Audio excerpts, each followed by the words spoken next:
یہ رسک نہیں ہے کہ ہم تعلیمی ادارے کھولیں؟ کامران صاحب، کوئی بھی بندہ 100% کانفیڈنٹ تو نہیں ہو سکتا، لیکن ہم نے اس لیے، اگر آپ نوٹ کریں،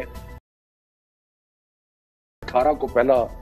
مرحلہ جو ہے وہ شروع کیا ہے، یعنی کہ 14 دن، آدھا مہینہ ابھی پڑا ہے اس کے لیے، اور ہم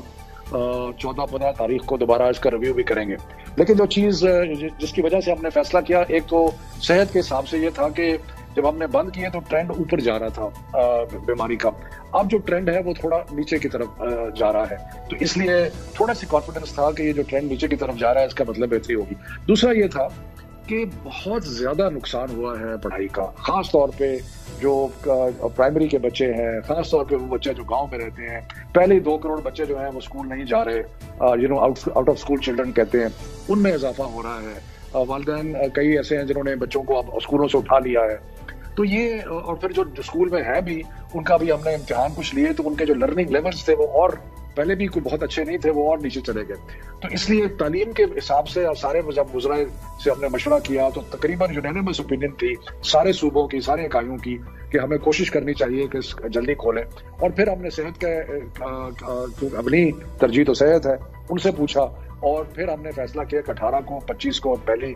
فروری کو 3 مرحلوں میں کھولیں گے، اور ساتھ ساتھ جائزہ بھی لیتے رہیں گے۔ تو ہم سمجھتے ہیں کہ جو ڈیٹا ہے وہ ہمیں اس لحاظ سے سپورٹ کر رہا ہے کہ اب ٹرینڈ جو ہے وہ نیچے کی طرف جا رہا ہے، اور پھر بھی 14-15 دن ہے بیچ میں، اور اگر ٹرینڈ خدا نخواستہ دوبارہ اوپر گیا یا کچھ اور ایسی چیز نظر آئی یا کوئی نیا اسٹرین نظر آیا تو یہ فیصلہ ہم ریویو بھی کر سکتے ہیں۔ لیکن اس وقت ہمارا خیال یہ ہے کہ جو حالات بن رہے ہیں، اور اس میں خاص طور پہ 9ویں 10ویں 11ویں 12ویں او لیول اے لیول کے امتحانات مئی میں ہونے ہیں، تو ان کو بڑا سیٹ بیک ہو رہا تھا، تو ہم نے پہلے ان کو ترجیح دی کہ ان کو کھولیں گے۔ تو یس، یو کین سے کہ اٹس اے کیلکولیٹڈ رسک، لیکن انشاءاللہ اللہ مہربانی کرے گا، اور دوسرا ہم حالات پہ نظر رکھیں گے، بچوں کی صحت سے کوئی سودا نہیں ہوگا۔ یہ بھی فیصلہ ہوا ہے نا، یہ ایک اب سب کا مل کے فیصلہ ہے کہ جو پہلے پالیسی تھی گزشتہ سال، اس سال جو ہے بغیر امتحان کے بچوں کو اگلی کلاس میں پروموٹ نہیں کیا جائے گا۔ جی بالکل صحیح ہے۔ ہم نے پچھلی دفعہ جب پہلی ویو آئی تھی تو ہم نے 9ویں 10ویں 11ویں 12ویں کے جو بچے تھے ان کو ان کے پچھلے امتحان کے ریزلٹس کی بنیاد کے اوپر ہم نے پروموٹ کر دیا تھا بغیر امتحان کے، اور ہم نے F A F S C کے جو بچے تھے ان کو تھوڑا کچھ پرسنٹیج گریس مارکس بھی دیے تھے۔ لیکن اب ہم نے یہ متفقہ فیصلہ کیا ہے کہ اس دفعہ کوئی بچہ جو ہے اب امتحان کے بغیر ہم پاس نہیں کریں گے، امتحان ہوگا۔ ہم نے یہ ضرور کیا ہے کہ جو مارچ میں یا ارلی اپریل میں امتحانات ہونے تھے بورڈ کے، وہ ہم نے مئی جون تک کر دیے ہیں تاکہ بچوں کو تیاری کا زیادہ ٹائم مل سکے، اور تعلیمی سال جو ہے وہ اپریل میں شروع ہوتا تھا اس کو اگست میں لے گئے۔ تو یہ حالات کے ساتھ ساتھ ہم جائزہ بھی لیتے رہیں گے، لیکن جو ایکسٹینڈ کیا ہے اس سے کورس جو ہے کچھ حد تک کور ہو جائے گا۔ اور جیسے کہ ہم اور آپ سب جانتے ہیں کہ ہم جتنی بھی ایس او پی کی بات کر لیں، ایس او پیز کو فالو کرنے کی بات کریں، من حیث القوم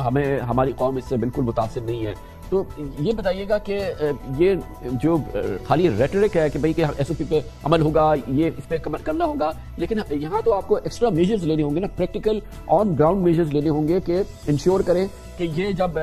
تعلیم کا سلسلہ شروع ہو تو یہ کووڈ فری رہے، انفیکشن فری رہے، اور جتنی میکسیمم پریکاشنز لی جا سکتی ہیں وہ لی جائیں، اس کے لیے عملی اقدامات کی ضرورت ہوگی۔ نہیں، آپ بالکل صحیح کہہ رہے ہیں۔ ایک تو اس میں اویئرنیس کریٹ کرنے کی کوشش ہے، وہ ہم کر رہے ہیں، ٹی وی پہ بھی، ریڈیو پہ بھی۔ اس کے علاوہ ہم تعلیمی کارروائی جو ہے ہم نے اسلام آباد میں بھی کی، اور صوبوں نے اپنے اپنے صوبوں میں کی کہ جہاں جو اسکول ایس او پی کو فالو نہیں کر رہے تھے ان کو دوبارہ بند کر دیا گیا۔ اور میرا خیال ہے کہ کمپلائنس اگر آپ این سی او سی سے پتہ کریں تو وہ آپ کو کہیں گے کہ ایجوکیشن میں کمپلائنس جو ہے ایس او پیز کی وہ باقی شعبوں سے بہتر ہے اور بہتر تھی۔ تو وہ اس کی خیر بہت ساری وجوہات ہیں، لیکن ہم پوری طرح کوشش کریں گے کہ ماسک، ہاتھ دھونا، ڈسٹنس رکھنا، یہ ساری چیزیں جو ہیں اس کو جس حد تک ممکن ہو فالو کیا جائے۔